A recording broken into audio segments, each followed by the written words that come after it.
I'm not much of a talker. I'm the guy that's between the whiskey, so I'm going to make it brief. Did you take out a slide or two? Oh, there we go. So, a little bit about AB Mauri. Most of you have probably never heard of us, unless you heard the Fleischmann's name. We're in a baking ingredients business. We're part of a larger parent company, $20 billion, AB Foods, that are involved in sugar, agriculture, grocery, retail, and baking ingredients. AB Mauri, we're a little bit smaller than that, but we are in 29 countries for operations, sales in over 90 countries. Like I said, we're in baking ingredients, yeast, things like that. I like to sum it up as easy as I can. If you've got something on the shelf that is either a baked good or a beer or something like that that might contain a yeast or some other ingredient, we're the guys that make the stuff on the label you can't pronounce. Okay, that's going to make it last for 100 years, or rise higher or stay lower or whatever it might be. That being said, it's kind of a flat market, so you can see that we are very, for lack of a better term, controlled by the consumers out there. So everybody goes on a diet, and they go on the Atkins diet, and nobody's eating any baked goods, and it gets limited. There are about 4 major competitors worldwide in the market, and of those 4 players, we're one, so we're all fighting for that share. So if we lose a customer, it's because somebody else took it. If they lose one, it's because we took it for whatever reason. We pride ourselves on service, so we're not just selling the ingredient, we're selling the service of all of that. So we will actually go into a Subway and they'll say, hey, we're having too large air pockets in our dough. They'll come in, and we are in the Cortex district right down there with a big @ sign on the building. We have a big bake lab in there. Somebody from Subway will come in, and we'll make 1,000 loaves of Subway bread, tweaking the recipe. We actually have some mad scientists for baking. I know that's hard to believe that they exist. To change the recipes ever so slightly to get different reactions out of the dough. Okay, so we have a lot. We actually have, they are scientists, so they're working on the genetic makeup of yeast.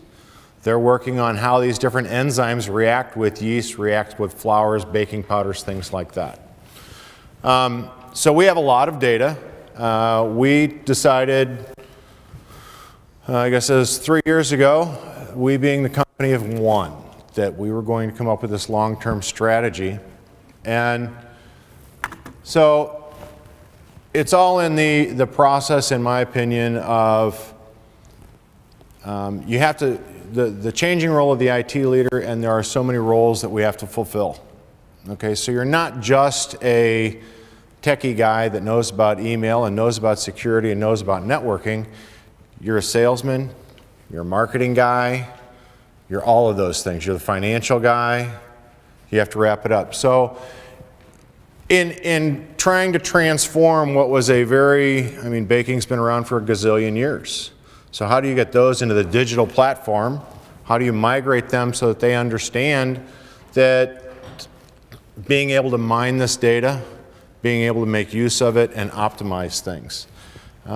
We have 7 plants across the US, and both making yeast, but one doesn't know what the other one's doing, or didn't. So when I was brought in 4 years ago, first thing I did was I came up with a vision as to what I wanted things to do while I'm doing a SWOT analysis of the state of everything. And said, okay, here's my plan. And I started selling that, so I'm being the sales and marketing end. And I found that taking that approach and selling it ahead of time, and Scott unfortunately went through this with me for years. And it was, when are you going to go? When are you going to go? And other guys that were in the room were playing in that when it came to Knowledge Lake and K2 and Microsoft even. We had a lot of disparate systems, and they never wanted to spend any money on IT technology before I came in. So I had to start that selling game, that marketing game. This is what we can do. And then I would start preaching those things to the guys that are the bakery scientists, the people in finance, the people in customer service, and showing them little capabilities of things that are going on even before I submitted any kind of 5-year formal plan as to this is the direction we're going to go in. So then it turns around, and I don't know how much money we spent in trying to do discovery and understanding what we're going to do without defined requirements, so to say, to lay a foundation, a framework to build everything on.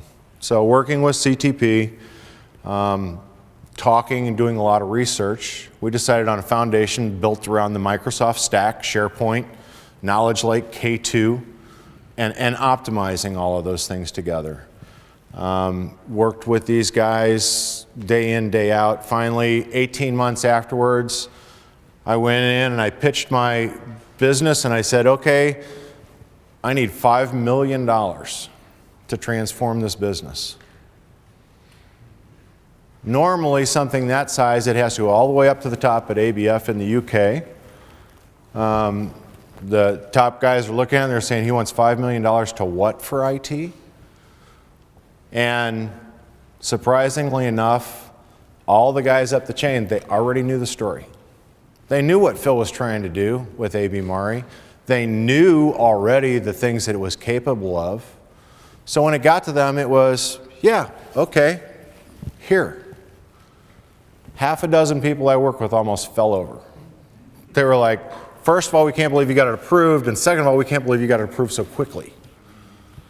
So that's primarily what this is about. And I didn't put a whole lot in the slides because I wanted to tell the story of the fact that we're not just tech people. We have to be very diverse. And in a lot of the articles, you see how a lot more of the technical officers, leaders, whether they're a CIO or a CTO or a CSO, are moving into COOs and CEO roles because of these things, because they're involved in so many different facets. Being in the business for 30 plus years, I've had to deal with my share of finance guys, so I got news for you, I've got my finances in order. I've had more than my fair share of times dealing with customer service teams, whether it be my customer service team or the sales customer service team. I have a lot better understanding of what those needs are. So in making these transitions, my formula, and looking at a lot of books, one that I really like is Good to Great. I don't know if anybody's ever read it, but it talks about getting the right people on the bus and heading down the road. If you've got the wrong people on the bus, it's never even going to get down the road. And it's the same thing with all of this. So you have to start with that selling the story and start moving the bus slowly, getting the right people on the bus, and then when you get down for that approval, everybody's already on the bus. And so you just go through the gates. So the changing role, part of that is you got to make sure that you've got that strong vision. So in my case, it was, how do I transform this business that hasn't had any IT investments in 5 years? It's been flat, and now I'm going to blow the budgets away, and I'm going to ask for more money than anybody's ever thought that IT would ask for. So I came up with that vision, I came up with the process. So the process is we're going to go out and sell it. Now one of my key terms, if anybody knows me or has worked with me, as far as I'm concerned, IT is only concerned about a few things. Security, nobody's getting into my systems. And when my users come in, their computer turns on, they can surf the internet and they get their email. Beyond that, I don't care. I don't care if the biotechnologists have some software that they can do genetic research. They do. So what I have to do is I have to sell the platform, then I turn it over to them, and they say, now what can the platform do for me? So now they're coming to me in that process, and they're looking at, you know, I fill out a request, we sit down together, we have quarterly meetings with all the department heads, one-on-one, to say, what are your needs? How does that fit? So then they're pushing, so then we put together an IT steering committee.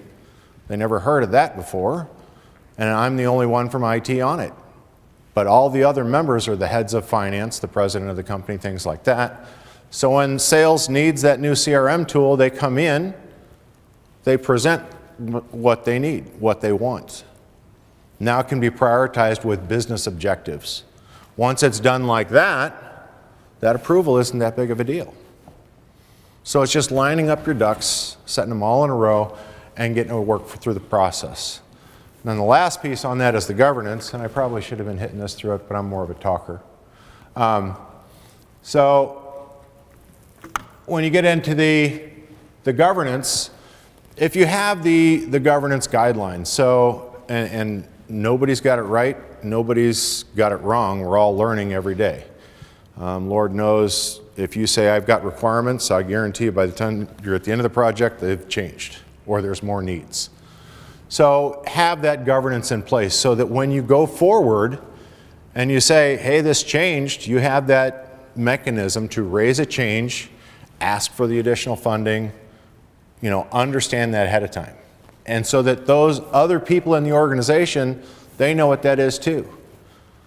And once you're doing it that way, they're going to see the return on the investment. They're going to see how putting this framework of $5 million out there, and granted, that $5 million that I got out there as a bucket was just to put things in place. That wasn't to deliver at one single application.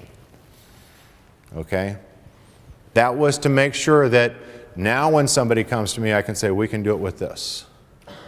So yesterday, I just had an opportunity where someone came to me and they said, we're really having a problem with this that we're doing in SharePoint and the space that it's taking up. I said, well, that's a real good fit for the K2 application building that we can do. And that wasn't part of that $5 million. That's something that's separate. Now, in the course of laying that out, obviously we have to do a proof of concept, so we got some wins along the way. So we were able to put in an accounts payable system that automatically, as soon as we get an electronic document that's an invoice, it's going to process through and add it all the way into our GL with an approval process. When it came to moving to Office 365, well, obviously there are certain benefits with that, but it's all in that long-term strategy. It's all in how you position that with your leadership ahead of time and do that sales up front. So that's kind of my story and the way I'm looking at things. And it was a very long road, and that's why I think Scott wanted me to talk, was because, for a year and a half to 2 years, Scott and I would go through this plan, and we revisited the plan a dozen times, if not more. When are we going to get this done? When can we start scheduling people? Who do we have to talk to? How many times do we have to present it? That sort of thing. But it was all in that sales journey. There was nothing technical involved for almost 2.5 years. But when the 2.5 years hit, they'll tell you, I've had those probably 10 guys sitting in the offices every day for the last year and a half. You talk about your Sam's Club analogy. So one of the things that I used in selling this, and I'm big on analogies, if anybody knows me. So part of the selling line was, I said, okay, so part of this is data warehousing. And if you look at this like a Sam's Club or a Costco, I'm putting together the infrastructure. So what I'm going to do is I'm going to build the Sam's Club. I'm going to put the shelves in it. I'll put the checkout lines in it. I'll put carts in it. But I'm not putting anything on the shelves. And that's what the $5 million is for, is my building and infrastructure. Now we're going to start putting things on the shelves. So over here we have all of our sales information, reports, so on and so forth. Over here we might have all of our research information. All over here we might have all of our innovation information. And in breaking it down those ways, people get that picture in their mind, and a picture's worth 1,000 words. And so they were able to buy into those things. They were saying, okay, so I understand now that I can't just say that I want to see all the data. That's like saying I want to see all the candy. Well, you have to have shelves to display it on. You have to have a way to get there. You have to have a way to keep it cool and environmentally controlled. And so that broke it down a lot for them. Is that kind of what you were looking for? And again, it's all in that sales journey. And I'm not a sales guy, never thought I was a sales guy, but I have to be. Same thing with marketing. I have to be able to sit down in front of, the sales team and say, and market what IT can do for you. Hardest thing I had to do was go out to all these manufacturing plants, and I've been to them from Canada to Brazil all the way out to China. Getting in there and getting them to understand that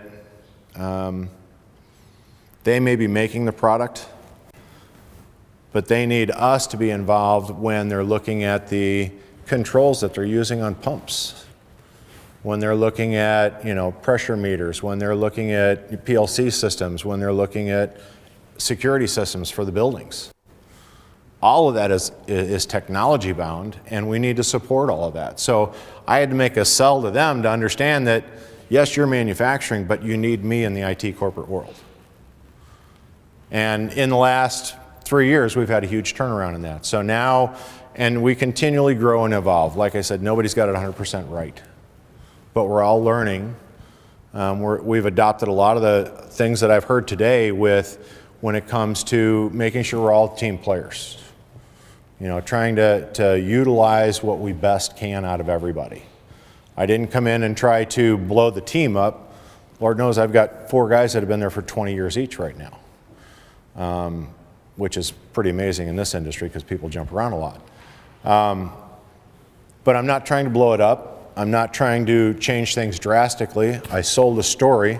It took me a couple of years to get the story sold and the groundwork laid, and I'm a country farmer, so I had to plant those seeds and I had to cultivate the soil, and now I'm seeing the fruits of it.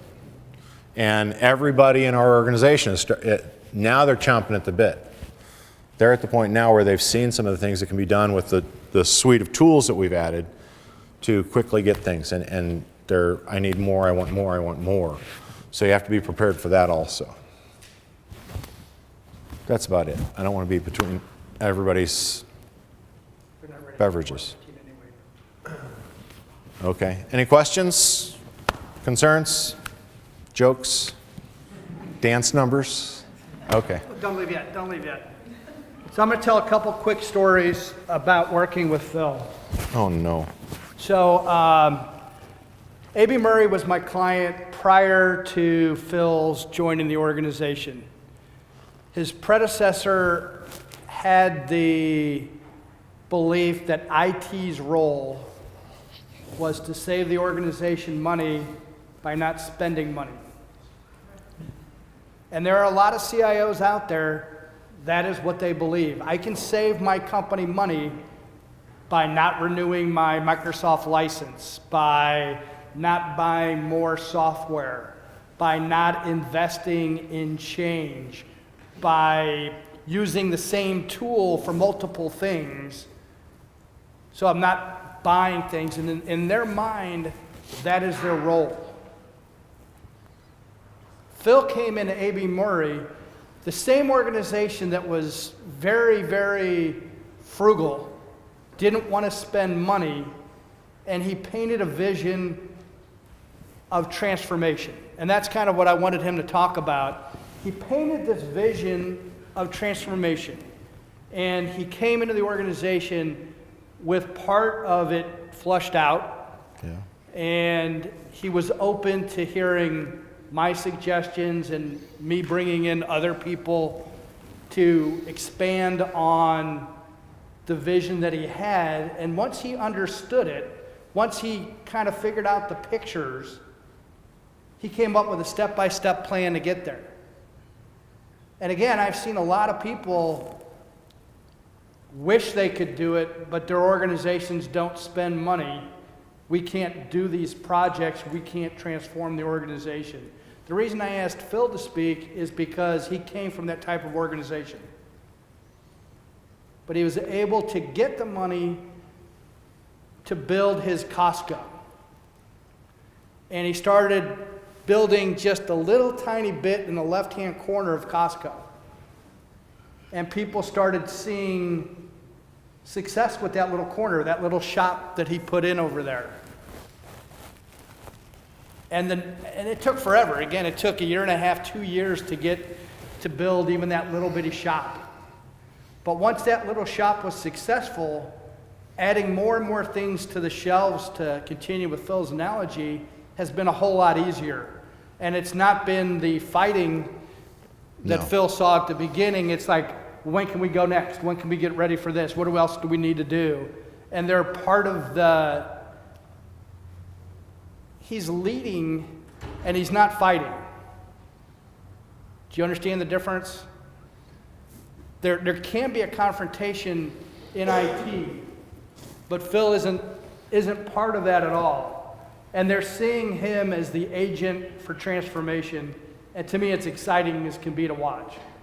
Because again, what I enjoy, selling things is fun, but what's really fun is seeing success at one of the organizations where you're working and seeing people, use little cell phones to figure out, well, what if we make the temperature 2 degrees warmer? What does that do to this, Subway bread? What if it's 2 degrees cooler? What if we add an extra dash of salt? It's pretty cool to see those things and watch them using the tools and the technology. But to me, the coolest thing is going into meetings with people that were fighting him at the beginning to being his rallying cry. So to me, it's pretty exciting to see. Any questions for Phil? No. So you can start your song and dance. All right, thank you. Thank you.